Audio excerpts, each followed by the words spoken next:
wafdi ballaaran oo horkacaya madaxweynaha dowlad goboleedka Hirshabelle Maxamed Cabdi Waare ayaa maanta soo gaaray magaalada Baladweyne xarunta gobolka Hiiraan. wafdigani waxaa si weyn loogu soo dhaweeyay garoonka diyaaradaha Ugaas Khaliif International Airport. madaxweyne Maxamed Cabdi Waare ee dowlad goboleedka Hirshabelle ayaa ka hadlay ujeedka safarkiisa magaalada Baladweyne. xilli uu tilmaamay madaxweynaha Hirshabelle in ay ka ciribtiri doonaan guud ahaan al-shabaab deegaanada Hirshabelle ay ka arimiyaan. waxaan rabaa inaan idin sheego arrimaha maanta halkaan u imid inay magaalooyinku kala xirnaadaan oo jidku daxalaysto oo la dhaqaaqi waayo oo saas ku noolaataan haddaad rabtaan adinkaa doortay waa laydii dhaafaa haddaad doonaysaan noloshaas nolol ka duwan oo in jidadkaa la furo oo magaalooyinka la isku xiro oo la ganacsado haddaad doonaysaan oo wax la barto oo adduunka kale iska daaya dadka Soomaalida oo idila mida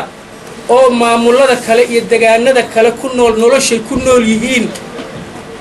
iyo baraaraha ka muuqda iyo quruxda ilmahooda ka muuqata iyo jaamacadaha ka qalin jibiyaan iyo diyaaradaha u daga iyo ganacsiga haddaad rabtaan adinka idinka go'daan waxaad la socotaan ayadoo xaaladda waddanku siduu yahay aad ogsoon tihiin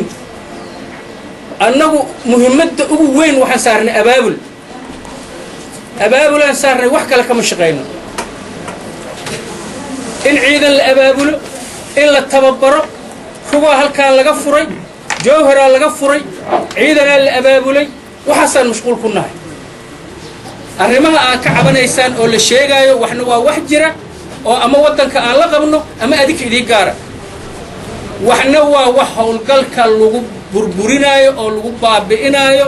ilaahay ka cabsada qalbigiina hoos u fiiriya ilmihiina fiiriya ilmaha deriskiina fiiriya xaaladda aad ku sugantiin fiiriya haddaad go'aansataan shabaabaan rabnaa ha noo joogo jidadku ha noo kala xirnaadaano ciidankeenna keeni mayno lacag bixin mayno saasaan rabnaa haddaad go'aansataan waa la kala miirmaa halkaas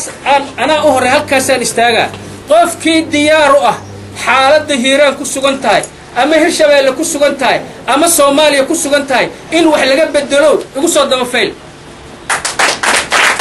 laakiin intaanan ka wada hadlin qof walba oo kaliya miraayada hor istaaga waxa tira horta halganka socdo inteen uga jiraa waxaad ka warqabtaan waxa bilaawmay xoreyntii Hiiraan qaybtii koobaad waa dhamaatay guulaha laga gaaray waa la socotiin qaybtii labaad hadda bilaabanayso haddii ilaahay idmo Ramadaan hortiis waxa rabnaa inaan buulburta tagno Cabduqaadir Maxamed Axmed SBS Baladweyne.